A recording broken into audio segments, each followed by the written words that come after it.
We are. Now we have a pulse. Oh, we're not. Now we. Oh, it's alive. It's alive. For fuck's sake. Barely. It's Friday. Jesus Christ. It's done. Friday, December 30th, 2022. I'm done with everything, Nita. I'm done with this year. I'm done with my leg. I'm done with everything. Let's just all start new. Just scrape everything off and start with a Hey, that like totally works its way today's topic. Speaking of cliches. Oh yeah. A new year, new you. Yeah, exactly. Oh, my new God. year, new you, new me, new us, new everything. Oh my God, you ready for this shit? Absolutely not, but hit it. All right. The views and opinions expressed within the video content found on the Indie Comics Network are those of the speakers and do not necessarily reflect the views or positions of the Indie Comics Network or its sponsors.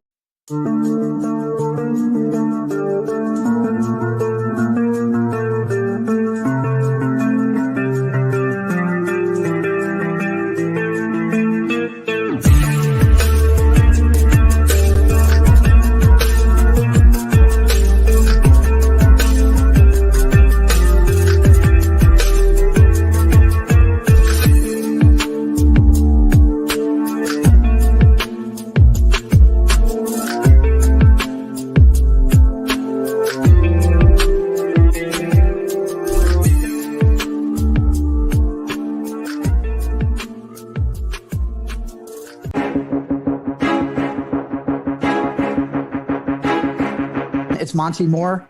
I'm a 30-year comics veteran in comics, games, and movies, and you've been watching one of my absolute favorite podcasts, Catch the Craze. You are watching Catch the Craze. What am I listening to? And you're listening to Catch the Craze.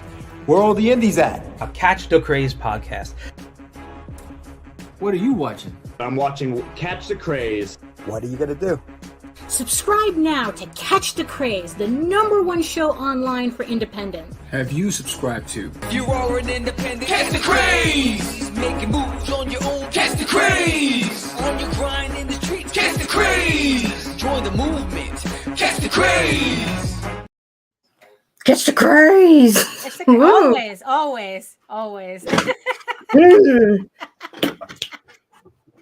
Good morning. Good morning, Daphne. Oh my goodness. Good morning. So who's joining us in the chat today?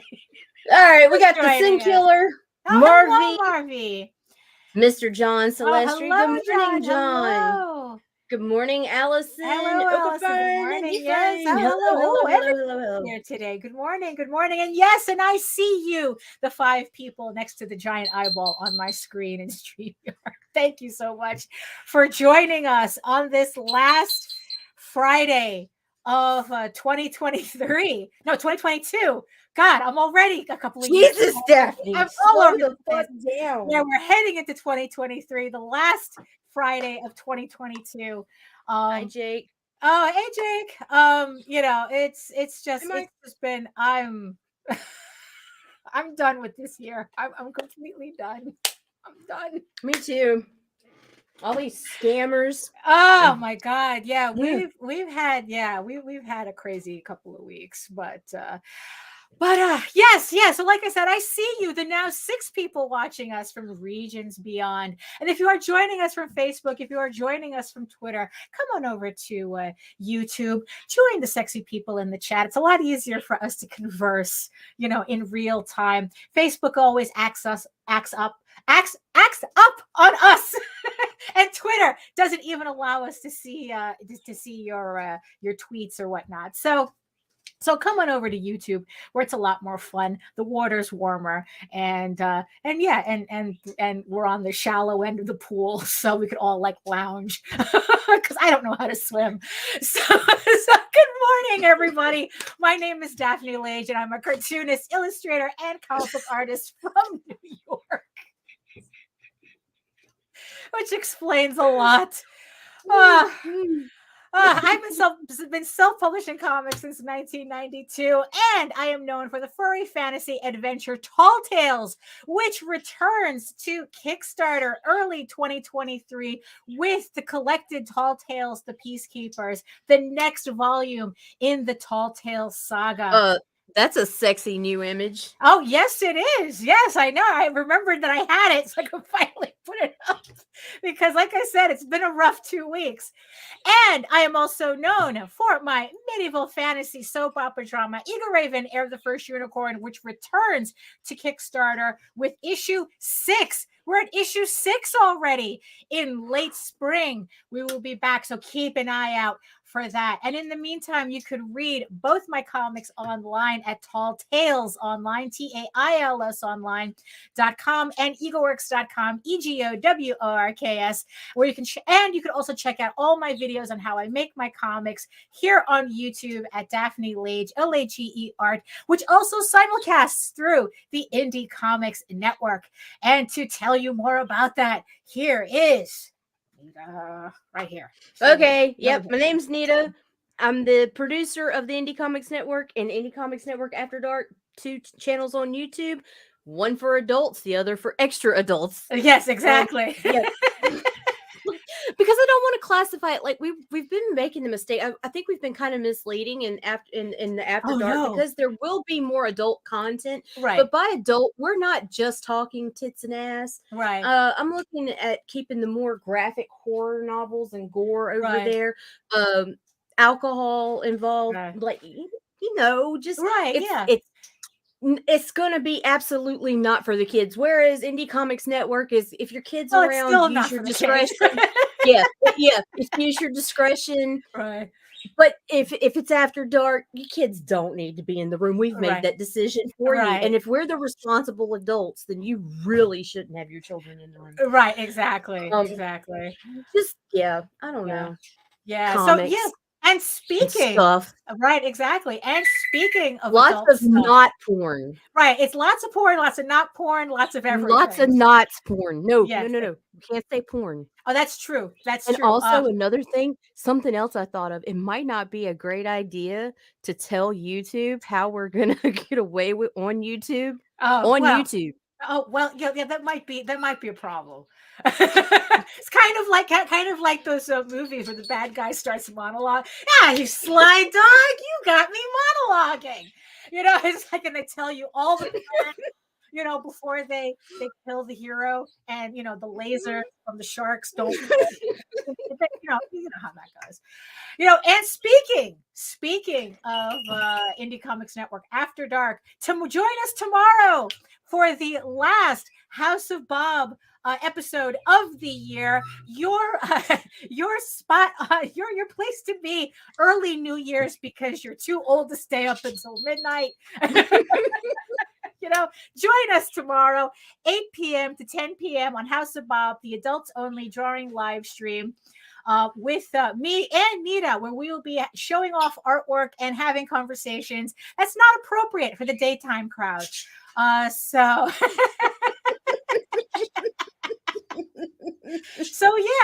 join us tomorrow. We're going to have I don't know, it's like, I'm just going to make it up. I'm just going to make up topics as we go along. It's like I'm cool with that. Yeah, it's like I had like a whole bunch of ideas, for topics, and now it's like I have no idea what I'm doing. Although I might try something different tomorrow. I might actually do some sketch covers, House of Bob sketch covers. It's like might play around with something with that. So we'll see. So like I said, join us tomorrow. It'll start simulcasting on the Indie Comics Network for the first half hour, but after the first half hour, we're going to shut it off here. We're going to head on over to the After Dark channel. So if you want to watch the whole thing, you have to join us over there. So yep. Indie Comics Network After Dark. It's real simple. Right, real simple. Exactly. Same thing with Facebook. We're only going to broadcast for the first half hour on Facebook. And then once we start, really getting into it, then we're gonna shut the feed, and you're gonna have to go to the Right. channel itself to watch the whole thing. So join us tomorrow. There we go.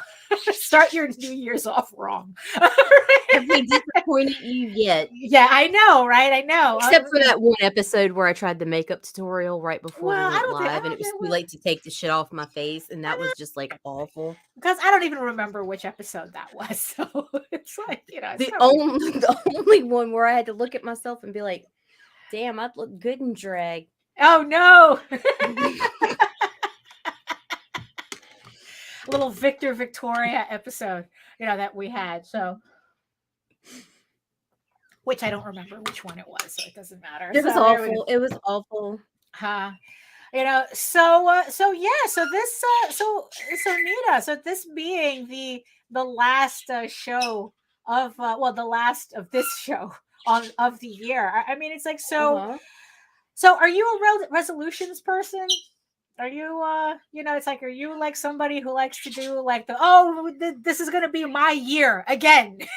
No, fuck no, not anymore. I learned my lesson because I did that last year, and look Right. what happened. Well, But then again, I'm so fucking conflicted because like the year started off complete Ooh, shit. It yeah. really fucking did. Yeah, it really From did. Fucking December 31st, shit hit the fan, and it fucking just got worse until about mid-February. Yeah. And then it just slowly kind of started pulling back together. Yeah. But by the end of the year, a lot of fucking progress was made. A phenomenal amount of progress was made. Mm-hmm. You know?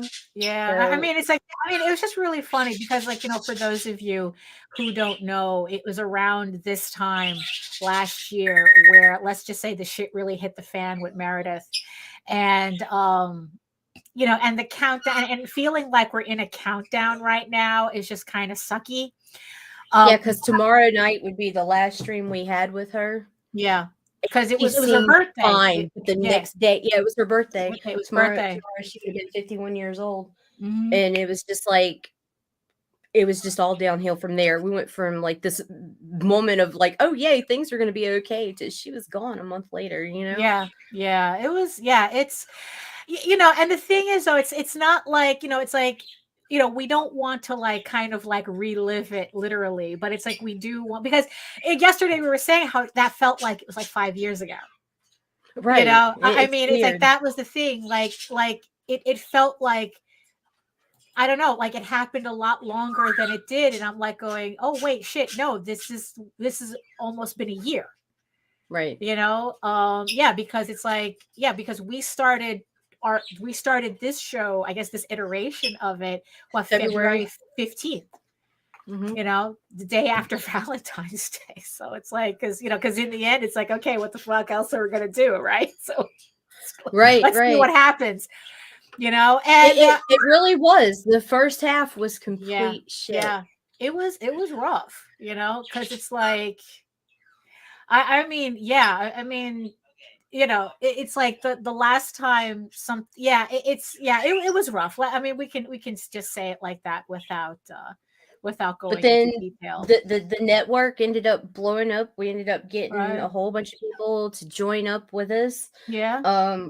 We got over 300 subscribers in the last 7 months. I mean, which is phenomenal growth when it's organic. We're not buying or paying for anybody to fucking watch our shit. And I would much rather. I mean, I would much rather have like only 300, like 300 subscribers, that are real, than have 1,500 that are fake. Right? I mean, No, for real. For real. That's so even though it's a slow growth. Yeah. Thank you, Jake. Yeah. Even though it's a slow growth, I mean, I'm really happy with what we've accomplished so far. No, for sure. Absolutely. Absolutely. But I mean, but the thing is, like, do you have like anything specific that you're looking I want to get off of sugar again. Oh, okay. Well, that's true. But Yeah. here's the deal. I'm giving myself through the holiday, not because I'm a firm believer in, if when you're ready to do something, you set that resolution right then and there. You don't give it. But I'm allotting myself because I'm a woman and I'm swollen and bloated and angry right now. Right. And I'm gonna have sugar tomorrow. And I'm make gonna, it I worse. might even We're gonna have a make little it bit worse tonight. before we make it better. That's damn straight. I'm gonna self-soothe and Right. and all that good stuff. Right. Yeah. Yeah. Oh, Yeah. there we go. Yeah. Me, I it's won't be like, drinking, but I'll be eating some Hershey's Oh. chocolate chips or some shit. there you go.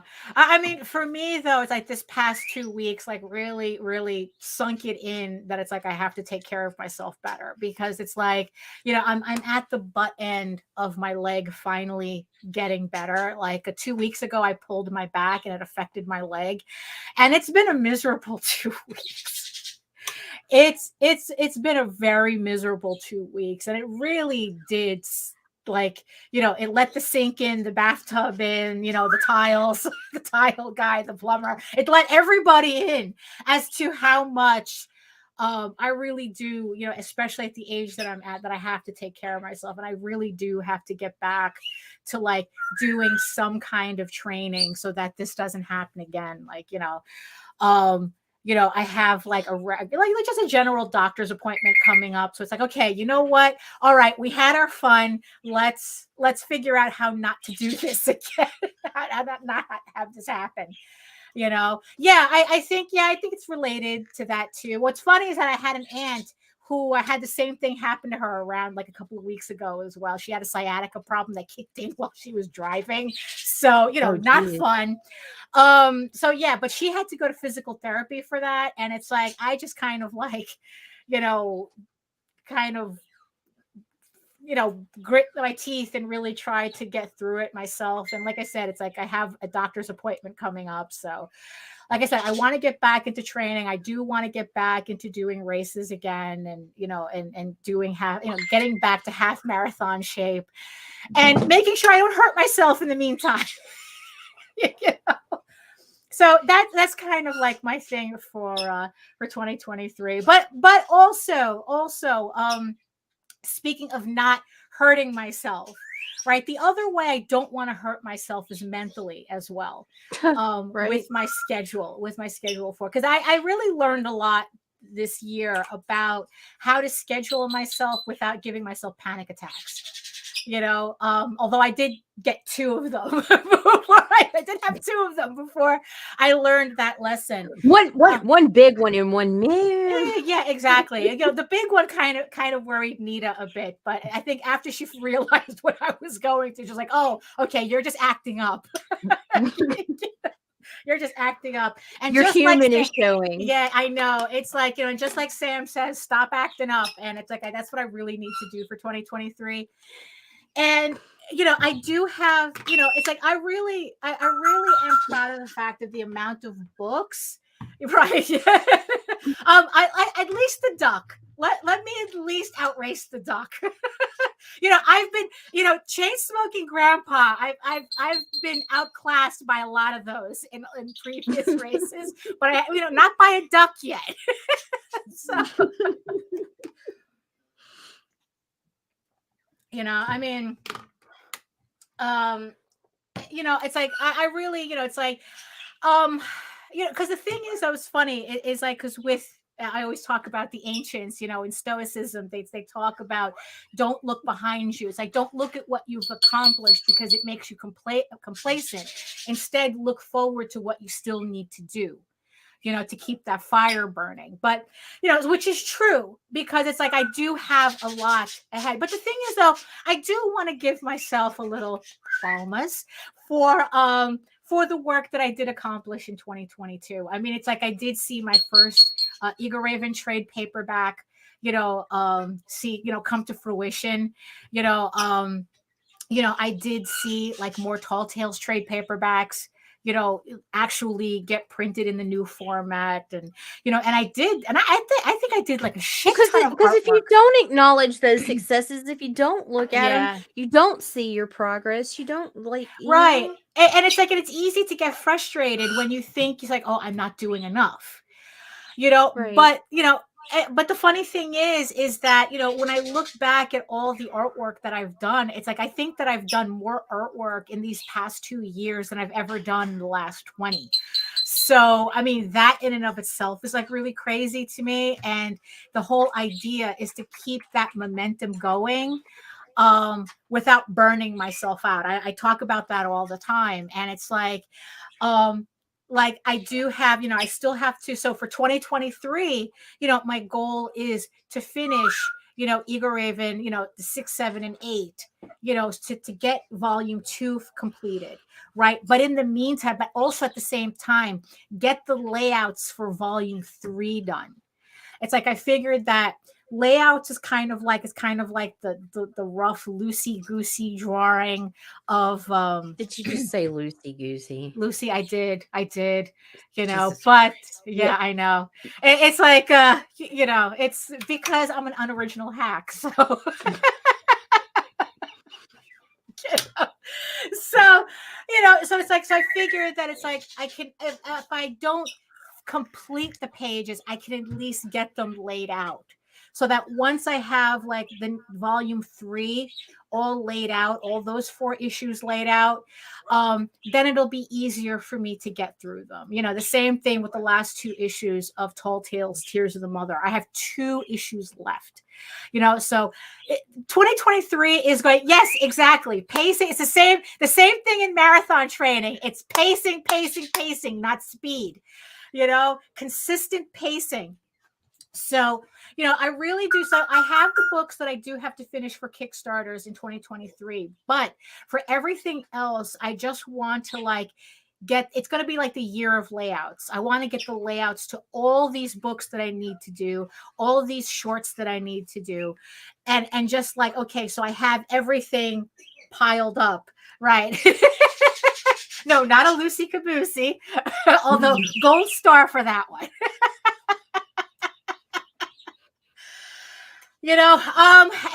Frame, that's a very difficult question for me to ask. I mean, to ask me, because it's like, it's like I'm so all over the place with my schedule. It's very hard, for me to actually know what kind of schedule I can put myself on. I mean, there are some days that I can do 8 pages in a weekend penciled. And then there's some times I'll be lucky if I get 2 pages in a week done. So I guess it's if you were to run on my average, technically, so centerfolds, maybe because House of Bob is on the schedule for 2023. So yes, maybe you are correct in that, sir. Yes, we are. It's we are looking to put out our first, a premium edition House of Bob sketchbook at the end of 2023. So yes, that is on the schedule as well. So I mean, so yeah, so it sounds like a lot, but I don't know. It's you know what? I'm not going to know for sure until I actually start getting into it, and then we'll adjust accordingly. But 2023, I'm very positive about. It's I don't know. I just have this very positive feeling about 2023. So I'm looking forward to the work that I have to do for it. So that's that's as long as I don't friggin' pull my back again, we should be good. You talk like that, Lage. Yeah, I know, really. Yeah, I know, because because everything is sus now, isn't it? Everything It is. Everything is sus. Mm-hmm. You almost don't want to say anything, almost, But it's look, it's okay, I know what I'm doing now. We're doing this now, so what can I say? Oh my goodness. So yeah, so last night I tested my resolve and I went to see Avatar. Me and JD went to see Avatar, Way of Water, and it had me really thinking a lot. Aside from the fact that, boy, my leg is achy after 3 hours in a theater. And that it's the new they showed the new John Wick trailer, and I swear to God, friggin' Blade and Thor could show up in that movie and it wouldn't surprise me one bit. I just have to really congratulate the producers of John Wick, who went with who just went with the mythology and then completely went bonkers with it and committed to the bit. So really, Thor Loki, Blade could show up with John Wick and it wouldn't look out of place at all. That's how completely off the rails John Wick has become. So I'm looking forward to that movie. But so we went to see Avatar. And the thing is it had me after watching it like that, it's like it had me really thinking a lot about a lot of things, because just the other day too, we had tried watching the new Witcher TV show. What's it called? Blood Origin. something. Blood Origin. Yeah, The Witcher, Blood Origin. And it was just a really, really interesting dichotomy between the two of these things, especially this morning when I was really thinking about it. Now here's the thing. Here's my general review of Avatar, is that James Cameron can do whatever the fuck he wants. It was an incredibly beautiful movie. Every dime of his budget is on screen.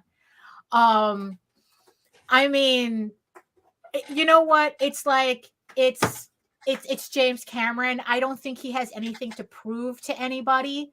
It's like, it's funny because it's like, there was that running gag that it's like how Avatar, the first Avatar movie, had no like cultural legacy, or has like no cultural impact. And it's like, no, it did. It's like, because for the last 13 years, I had to listen to assholes on a line constantly harp about how Avatar has no cultural impact. That's what it was, its cultural impact. And we were actually just watching the first movie the other day while I had my leg up on the sofa trying to keep the circulation going. And it still holds up. Absolutely, it's still a really good movie. I mean, I loved it when I first saw it. And the second movie was just the first movie cranked up to 11. And it's like, look, all I can say is that if you enjoyed the first movie, you will definitely enjoy the second movie, because like I said, it's the first movie cranked up to 11. And I'm just going to say that the fact that they brought back the villain from the first movie, that's where they got me. That's where James had me, and he had me for the entire ride. So, because I just love the Colonel so much. You know how it is. I love me my movie assholes. It's like, and the Colonel is like on top of that. So, so I was really thinking about this, and and also the other gag that Avatar, right, had for the past 13 years, because again, it's like everybody's an unoriginal hack, is that, oh, I liked the story better when it was Pocahontas and Fern Gully. Here's the thing. No, you didn't, because neither Pocahontas or Fern Gully made over $1 billion at the box office. So obviously people prefer that story the way James Cameron is telling it than the way Disney told it. Although technically now it's the same. Now Avatar is Disney, right? So there you go, full circle. Ouch. Yeah. So that's so there you go. The joke's on you. It's like, no. So also, can we please stop telling those jokes? Because it's like, no, it's not true. So this got me thinking, especially when I started thinking about the Witcher series. Here we have two shows. Now here's the thing. I'm going to outright tell you that the story for Avatar, both movies, is completely unoriginal. There's absolutely nothing original about that story. Yes, it's the whole, it's like outsider goes native type of story. It's the whole, it's like the evil corporation. Look, it's a running theme in James Cameron's movies. From Skynet to what was the company in Wayland, in Aliens. It's like, that's his thing. Obviously, that's his thing. So yes, he's going to revisit his own tropes in his own movies, So yeah, so it's like, so yes, the story is, yes, it's not original. We know that. But here's the thing. So we were watching The Witcher, and holy shit, was that story not original. But here's, and it's like, and that's what kind of got me thinking.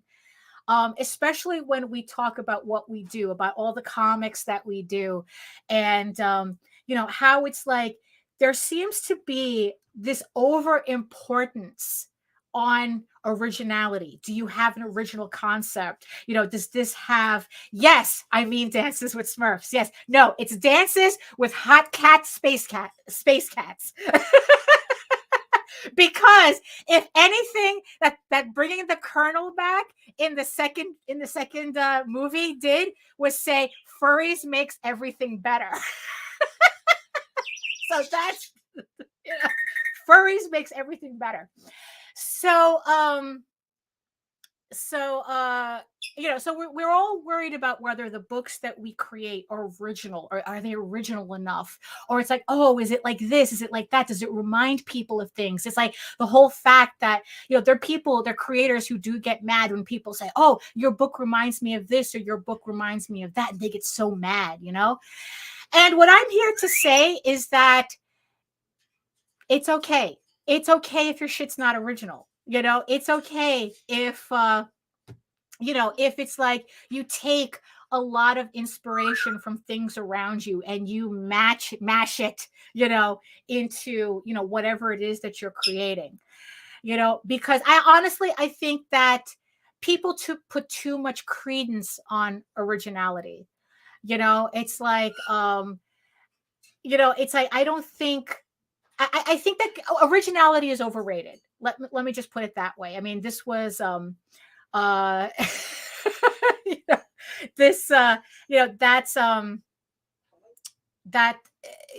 like that was a topic that I talked about on one of my previous art streams. But I really do think that after seeing these two movies, these two things together, it really does prove, I think, to me, that originality is overrated. And that if you find yourself inspired, taking inspiration from a lot of things, that's okay. I mean, so here's the thing. You see, because here's the thing, though. The only thing that's original is you doing it. That's the thing. No matter how much like this is like, I'm going to show something that I've always been hesitant to show. Like, I've made it because I thought it would be helpful for people trying to decide whether Eager Raven is something that they would want to read. But I've been always hesitant to show it because I didn't want to give the impression that, oh, I stole ideas from these or whatever. But in the end, it's like, you know what? Who cares? It's like, yes, did I pick and choose, certain aspects of certain movies that I liked to make Eager Raven? Yes, I did. So here's the chart. So for anybody who is curious as to what a lot of my inspiration for Eager Raven comes from, and mind you, this is just the bare minimum. This is just the bare minimum. These are just some of the bare minimum movies that helped inspire Eager Raven, because a lot of things are missing from this. And this is the chart. So these are the bare minimum movies that inspired me while I was writing Eager Raven. And yeah, maybe there's some things taken from these movies that I just like plucked whole cloth. That if you're really looking, you'll find it. You'll know. It's like, oh, that's where she took it from this. That's where this came from. That's where. And it's like, and in the end, it's like, I just have to say, you know what? Screw it. Yes, I was inspired by these movies, and they're going to come out in the story however they come out. And it's like, you know what, for good, for bad, or whatever, I don't care, because in the end, Eager Raven is the story that I'm telling. And it's like, it's my version of whatever tropes that I love seeing.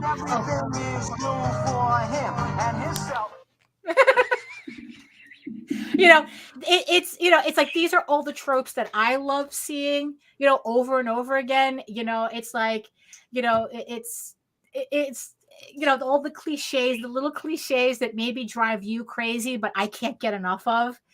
And it's like, you know what? Yeah. And I'm going to use that stuff. And so in the end you have, so that's, that's kind of, like where my mind was going,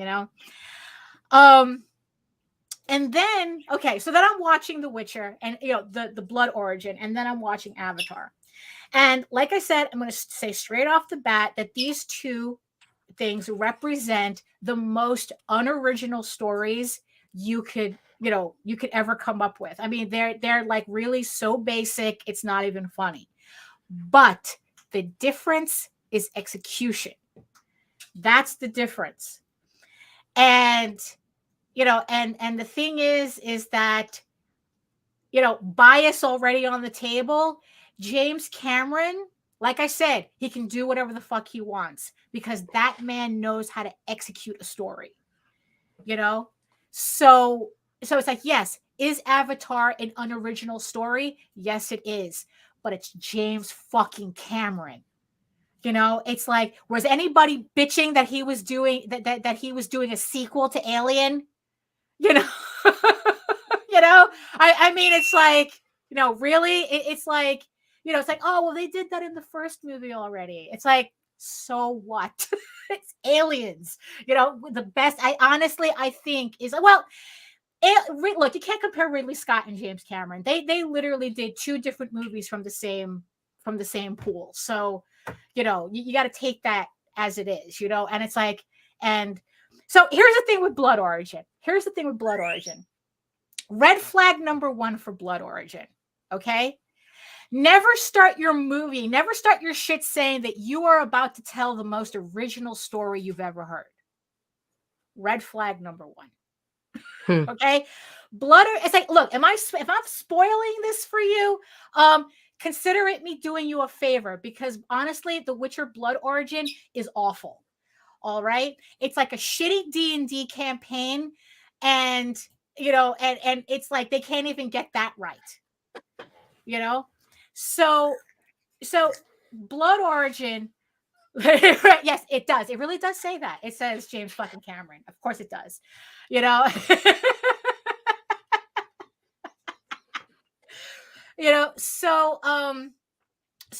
So we're watching this. So and already it starts off that they had to like connect Jaskier to the main. They had to connect it to the main series somehow, because I guess because it has no connect. Like, if they didn't do that, nobody would know this was part of the Witcher series. I mean, it was just like, already there was a red flag right there, right? So they had to connect Jaskier to this story. And the elf lady is telling him, it's like, I need to tell you a story and blah, blah, blah. And she starts telling him the basic premise. And even Jaskier, like, they joke on it, saying that, that story's been told a million times. And she goes, no, this story has not been, not like this. And already I'm like, kind of like cringing in the chair, because it's like, oh, don't say that. Don't say that, because you're already setting up my expectation for this to be an original story. The most original story you've ever heard, right? And then what's the opening scene of the story, right? It's the elf guard of, it's the elf guard, having, it's like having the hots for the princess, and it's like, we're literally sitting there going, don't fuck the princess, don't fuck the princess, don't fuck the princess. Oh, he fucked the princess.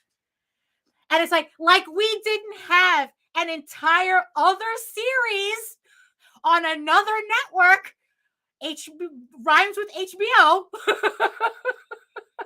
that shows you what happens when you fuck the princess, right? House of the Dragon is all about don't fuck the princess. And here they are opening up the story with the don't fuck the princess trope. While afterwards, they're saying this is the most original story, right? Before that, they were telling me it's the most original story they've ever told, right? And then, what do? They break into Seven Samurai. It's so original that immediately it's fucking seven. Yes, it's Seven Samurai. And we didn't watch Willow. We have no interest. We never liked the movie, so we have no interest in the series. So it's like, so already it's like, bro, can you be a little bit more obvious with your storytelling. Yes, it's like we know. It's like, look, we already know that you're a shitty Dungeons and Dragons campaign, you know. But it's like, could you kind of mix it up a bit? But no, it's like it's literally a show by checklist. It's like even the way they introduce the characters, it's like a checklist, you know. And it's like, and it's not even a good checklist, you know, because it was JD that brought this up, where it's like it's literally them. It's like not only is it Seven Samurai, but it's diversity Seven Samurai, where as each character is introduced, it's a new diversity checklist, you know. And it's like, and here's the funny thing though, I never had a problem with that with The Witcher. It's like they've had all these, you know, different. It's like it fit in the main series. It fit in just fine. Never had a problem with it. But here, for some reason, it was so ham-fisted that it was just like, oh my God. It's like it's like I literally, it's like, you know, it's like, oh, so here's the dude, here's the black lady, here's the, you know, here's the other person, look, the Asian lady playing the ghost clan of the mountains, you know. It's like you might as well have called her Pai Mei while you were at it, you know. It's like, you know, it's I mean, really, it's like it's almost like, you know, for those of you old enough, if you are, James Watt, he was a Secretary of the Interior back under Ronald Reagan. You know, like I said, I'm dating myself right here because I remember when this happened. And he was infamously, and mind you, this was before the whole PC era thing kind of kicked in. And he infamously was talking about his cabinet, right? That he says, we have every kind of mix you can have. I have a black, I have a woman, 2 Jews, and a cripple, and we have talent. And that's exactly how The Witcher, how this show sounded like it was unfolding. You know, that it's like, I mean, it was like we were kind of like horrified as to just how bad it was, you know. And it's like, I don't think I made it. I don't think I mean, I was on the sofa in front of the TV and I didn't make it past the half hour, like the middle of it. It's like everything cliche. Oh, this is going to happen. This is going to happen. Oh shit, it's happening. Boom, boom, boom, boom, boom. And it was the most obnoxious thing, you know. And it was just like, it's like, oh, this is why Henry Cavill left. This is why. If this is how they're going to tell, if this is how they're going to start telling, you know, these Witcher stories, it's like, no wonder he left. You know, because it's like it was so dumb. Like they like I said, it was a shitty Dungeons and Dragons campaign done by people who don't know what Dungeons and Dragons is, to tell you the truth, you know, honestly. You know, and then it's like, so it's like we completely wrote that off. It's like I told us, it's like, well, at least we don't have to worry about watching this series anymore, you know, because it's like, yeah, you know what, Witcher, dead in the water. That's it. I'll probably watch the last season that Henry Cavill is in, and that's it. But that's it, done, right? Then we watch Avatar, right? And then it's like, this is what I'm talking about. You know, it's like, yes, it's a cliche story. It's like, look, it's cliche, but he commits to the bit. You see, that's the thing with James Cameron. He commits to it. You know, he's not winking at the audience. He's not, it doesn't, it's like, yes, it's a story you've heard before, but it doesn't feel like a checklist, you know, or at least that's how both Avatar movies, like I said, I enjoyed the hell out of them. You know, like I said, it was incredibly beautiful. I mean, it's like he literally, like James Cameron was determined to make the most beautiful movie, you know, that he could make with his money, you know, and then not only does he commit to the bit, he goes absolutely bonkers with it in the second act. You know, because it's like, not only it's like, because it's like, not only does he completely, James Cameron completely do a riff on Star Trek 4, Star Trek 4, The Voyage Home. I'm only giving you that. He does a complete riff on that. And he even revisits Titanic, his own goddamn movie. He even redoes his own other movie in the second act, except the difference is that he knew what was missing from Titanic, and that it was like two hot blue cat space people fighting, doing a sick knife fight on the deck. That's what he knew Titanic was missing. So he put that in this movie. So he went absolutely bonkers on the second half of the movie. I mean, it was just like, you know what's really funny? It's like, it was kind of like, I can't believe he did that type of thing, because it was just so, I could only imagine the writer's room in there.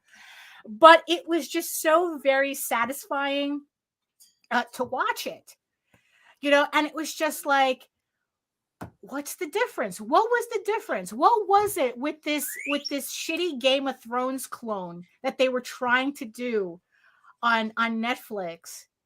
And here was James Cameron riffing on his own movies.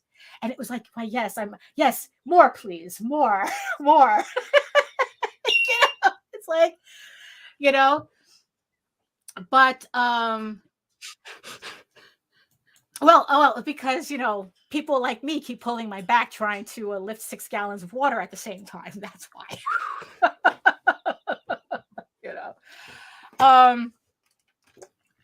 So that's the thing. So it's like, and I just find it funny how, like, even to this day, 13 years later, that people are still like kind of like goofing on James Cameron like he has something to prove to you. And it's like, and look at it like this. And again, like, bringing it back to the way we do our comics. Avatar is James Cameron's passion project. He says these are the movies he's going to die making. Okay, he had to, as much as I would have liked to have seen him do an Alita movie, he gave that to Robert Rodriguez. It's like, look, I can't work on this anymore. I'm too busy with Avatar. You take Alita. And yes, and if you haven't watched Battle Angel Alita, you need to see that movie. It's excellent movie as well. And hopefully Robert Rodriguez will do the sequel, because I think it really does deserve a sequel. If he just continues that pattern from the first movie, and I would like to see Edward Norton again. Seeing Edward Norton as whoever it was, the Elon Zuckerberg character he was supposed to be in Glass Onion. He really does need to be back more in a villain role. Because it was really nice, in Alita, where kind of like they hint that they showed that he was the villain. And yeah, he needs to go back and do that, because I think he really does make a good villain. And if you haven't watched Glass Onion, you need to watch Glass Onion. It is absolutely hysterical. You know what? And look, I don't want to hear about Rian Johnson and Last Jedi. Get the fuck over it. The movies suck. We know. Okay? And it's like, you know what? We're not talking about that anymore. We don't care about Star Wars anymore. Disney doesn't even care about Star Wars anymore. But Glass Onion is really good. So it's like, if you can catch Glass Onion, because I mean, there's a lot of funny shit in that movie, and I would, you know what? And I would wear that bathing suit that Benoit is wearing, the Craig, I forgot the actor's name. The guy who played James Bond, he wears this amazing bathing suit. That's like, I need that bathing suit. I would so wear that bathing suit. I mean, it was just so absolutely ridiculous. Hercule Poirot, over the top type of thing. It was just so funny.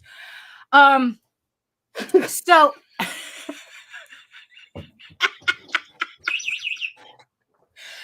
So here's the thing, right? So my point is that James Cameron has decided that Avatar is his passion project, that he is going to spend the rest of his life doing, regardless of what people think of it. As much as everybody in the audience might be goofing on it and whatnot, he doesn't care. So here's the thing that I'm as we enter the new year, you know, as you're working on your stuff, you know, is like, does it matter? It's like, if you're telling the story that you want to tell, does it matter?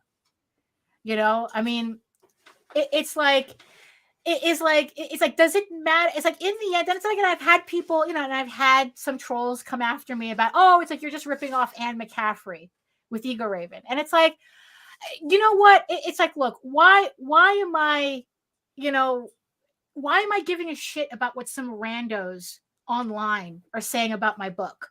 You know, you know, it's like, look, I'm telling the story I want to tell. You know, it's like, if they want to make superficial comparisons, because honestly, if they're saying it's like Anne McCaffrey, they're looking at, I mean, because when I saw that book come out, you know, in real time, I knew it wasn't the same thing. It was only the same thing in terms of there's a unicorn girl on the cover. That's it. But it's like, it's not the same thing. Because you know why? Because Anne McCaffrey did her version of a unicorn girl, and I'm doing my version of a unicorn girl. She's telling her story. I'm telling my story. So Your story is better. Oh, thank you.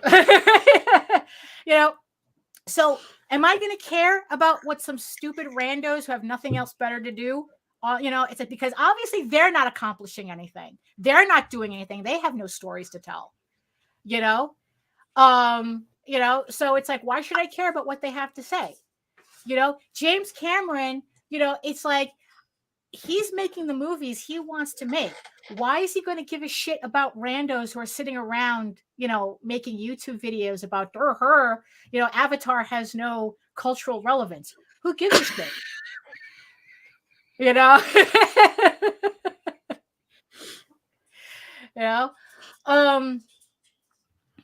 You know, so it's like, you know, it's James Cameron. You know what? Avatar doesn't have to be culturally relevant or have cultural impact. James Cameron just existing has cultural impact. Okay? You know, it's like, just him existing, he has cultural impact. You know, it's like, he did Terminator. He did, you know, Aliens. He did fucking Titanic. You know, it's like, Titanic should have bombed at the box office. It should have. That movie should have. It's like, who the fuck is going to watch a movie about a boat sinking? All of you motherfuckers. That's who. Every one of us saw that fucking movie. You know? Every one of us suffered through that fucking Celine Dion song. Well, I Like did that. suffer through the song. Never saw the movie. You know?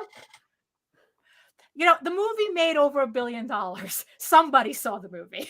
Same thing with Avatar. Somebody saw the movie. It's like, because you know what? It's like, because, yeah, it's like, the movie made what, like $3 billion by now?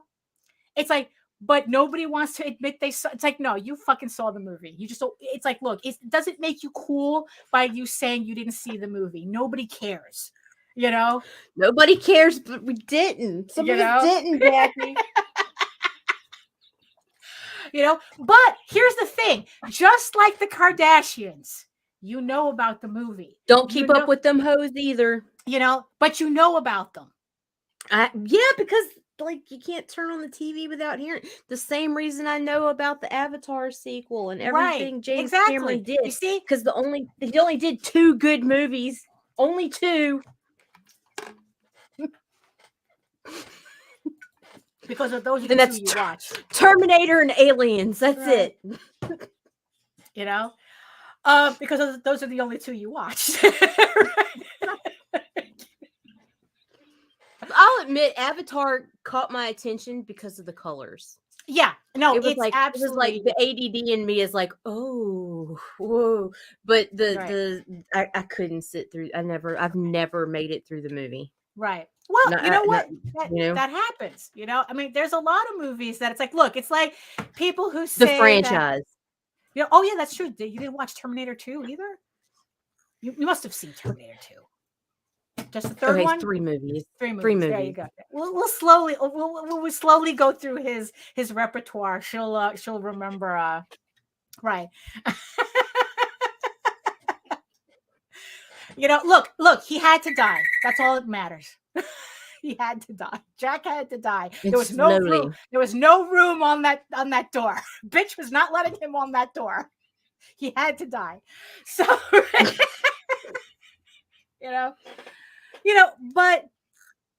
but here's the thing. So it's like, so my whole point is that, it's like when you're working on your book, you tell your story the way you want to tell it as best as you can tell it. Right. Is it going to be everybody's favorite book? No. No. It's like, is there going to be comparisons made? Oh, you're doing this, you're doing that, you're doing the other thing. Knock, knock, knock. That's way funnier than it should be. I'm sorry. It's like, it's like in the end, it's like, does it matter if people can make comparisons? We're inspired by everything. For sure. It's like, and I think that, when we sit around postponing what we want to do because we're too concerned about being original, it's like, oh, we have to be original. It's like, do you really? I mean, because you know what? People much more famous and up there than you are not really concerned about that. I mean, like I said, if James Cameron is not concerned about literally taking a scene from his own movie and repurposing it in one of his other movies, it's like, if you're telling the story you want to tell using the beats that you want to tell, use it because the chat is cracking her up. That's what it, because you guys just do that, because you guys are too good at this. You're completely distracting my producer. I'm sorry, my bad. No, not at all. Not at all. You see, but this is why people need to come to our chat. This is why our chat is so sexy, because look at all this big brain shit that they're putting in the chat. Even the little brain shit is funny. Come on. The little brain shit. Little brain, big brain, everything. All the brains are in the chat. That's where the fun is in the chat. So it's like, so that's kind of like, it's like, yes, is there a wrong way to be unoriginal? Absolutely. But there is also a right way to be unoriginal too.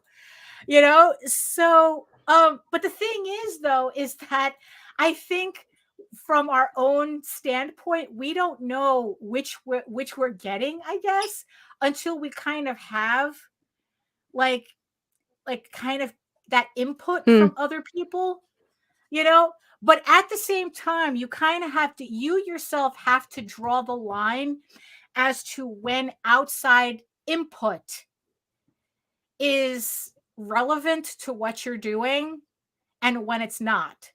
Because it's like, look, if we didn't unoriginality gave us Lotus Wars. Okay. It was just a bunch of animators who thought that, we're doing a D&D campaign. Why don't we make a movie about it? And it's like, look, it's one of the greatest anime series of all time, Lotus Wars. And that's what it is. It just started off as a D&D game, so it's like, if it wasn't for that unoriginality, we wouldn't have Lotus Wars. We wouldn't have, every fantasy series that you love, that we all love, would not exist if it wasn't for Tolkien, for people being so unoriginal from Tolkien. Okay. And then they just added their little bits and pieces, their little things, from their own, it's like, look, it's like all the work that I do it's like Ego Raven is a complete riff off of Narnia.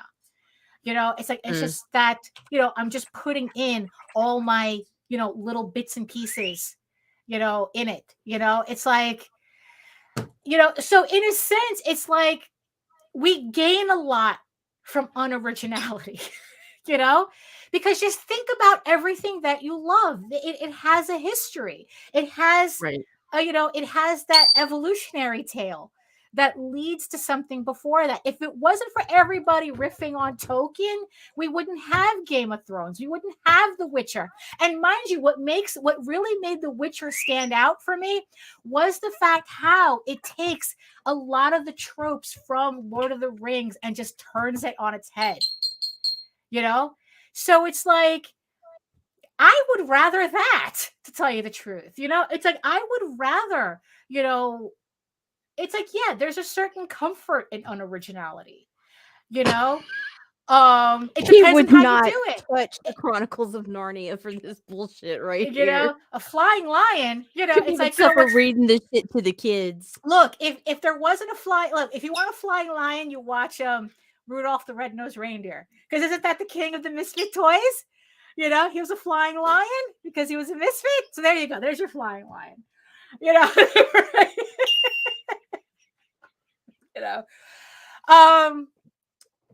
So so there's like, yeah. So it's like, am I going to be concerned about, yeah, it's like, okay, am I ripping off Lord of the Rings? Am I ripping off The Witcher? Am I ripping? It's like, yeah, okay, so what? But what do I do with that information? That in the end, it's like, what everything that inspires you, to do your books, what are you doing with that information? That's Christ, look at the success fucking J.K. Rowling had after she came through and just straight up fucking ripped off Tolkien. Like, I mean, there's like tit for tats in the stories that are like, and mind you, and all like, she did was change the names. Like, swear to God, like. Right. And now you have all the people who are ripping off Harry Potter, and doing their own things. All the people who ripped off, Hunger Games or whatnot. It's like there's always going to be, that thing. But the like I said, the importance is what you do with it. You want to do a Superman proxy. You want, it's like you want your own Superman. No, not superheroes. Anything. But the thing is, but a lot of people do that. But here's the thing. It's like, if that's what you want to do it. But own up to it. It's like, it's like, commit to the bit. It's like, and for God's sake, really, never start a story with "this is the most original story you've ever heard." And you know what? Maybe that's the warning for everybody. Never start a story with "this is the most original story you've ever heard." Never do that. Never do that. Because 10 times out of 10, it is not. I mean, it's like, look, if it wasn't for Seven Samurai, you wouldn't have the Magnificent Seven. You wouldn't have gotten any of the Clint Eastwood Western movies. If it wasn't for everybody trying to rip off samurai movies. Okay. So it's like, it doesn't mean, it's like, look, it's like one of my favorite movies, The Thing, right? John Carpenter's The Thing. That was a remake. That was a remake. I didn't even know that until much later. So that was him borrowing, ripping off, however you want to, however, right, exactly. And now everybody's ripping off 50 Shades of Grey. Well, you see, that's the thing, though. It's like, you see, because we can always tell the people who are huffing their own farts, okay? We can always tell those people. That's the thing, And right, exactly. It was Hollywood was. It's full circle, bitches. It's full circle. Full circle. There's no original sin. There's no original ideas. It's right. Like, it goes back to Eddie Izzard. I poked a badger with a spoon type shit. Like, no. I mean, that's the thing. So, but there are good ways to do it and there are bad ways to do it. And it's like, and the more you build your skill level, the more you hone your craft, you will get better at telling your stories, no matter how tropey it is, because you will learn to integrate those tropes into your stories better so that they don't come off as, oh, you took that from this, you took that from that. You know, it's just, you just get better at hiding it. It's not that you become more original, you get better at hiding your influences, you know. But so if you enjoyed the first Avatar movie, you'll definitely enjoy the second one. Like I said, he goes completely apeshit in the third part of the movie. But remember, it's a 3-hour movie, so keep that in mind. You know, and The Witcher Blood Origin, complete trash. I do not recommend it at all. Like I said, it's like no stars. You know, 0 stars, negative. It owes me stars at how bad it is, and that it's like, as far as I'm concerned, The Witcher only exists for 3 seasons, and that's it. So, and on that note, whatever book you decide to work on, whether it's your passion project, and especially if it's your passion project, commit to it. Commit to it. If it is your passion project, run with it. It's like, that's the story you want to tell. Commit to the story you want to tell.